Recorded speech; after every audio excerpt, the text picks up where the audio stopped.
తీర్థయాత్ర చేసి వచ్చిన వాడికి నమస్కారం చేస్తే ఆయన చేసిన ఫలితంలో కొంత భాగం మీకు వస్తుంది. ఆయనకి తగ్గిపోయి కాదు, ఆయనకి అలా ఉండి మీకు వస్తుంది. పూర్ణ పుష్కళ, ఆయనకేం తగ్గిపోదు, తగ్గిపోకుండా మీకు ఇస్తారు.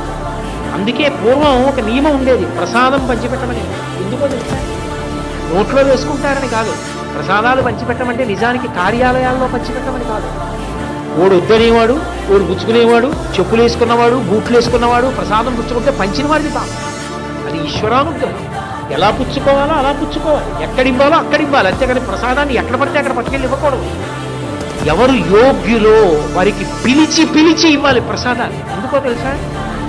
నీకు ఆయన ఉపకారము చేసి ఉన్నాడు, ఆయనకి నువ్వు మళ్ళీ తిరిగి ఉపకారం జరగాలని కోరుకుంటున్నావు కాబట్టి, భగవంతుడు ఆయన్ని అనుగ్రహించాలని నువ్వు కోరుకుంటున్నావు కాబట్టి ప్రసాదం ఆయనకు అందించాలి.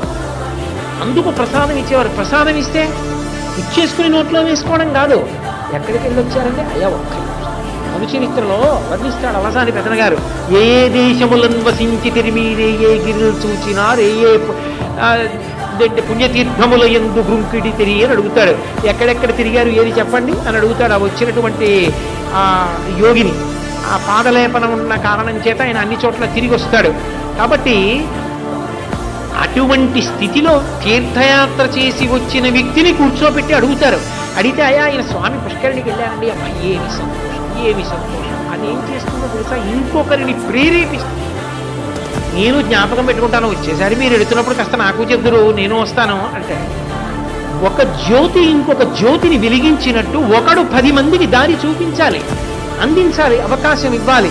అందుకే తీర్థయాత్ర. తీర్థయాత్ర అంటే ప్రధానమైన నియమము తీర్థ స్నానమే.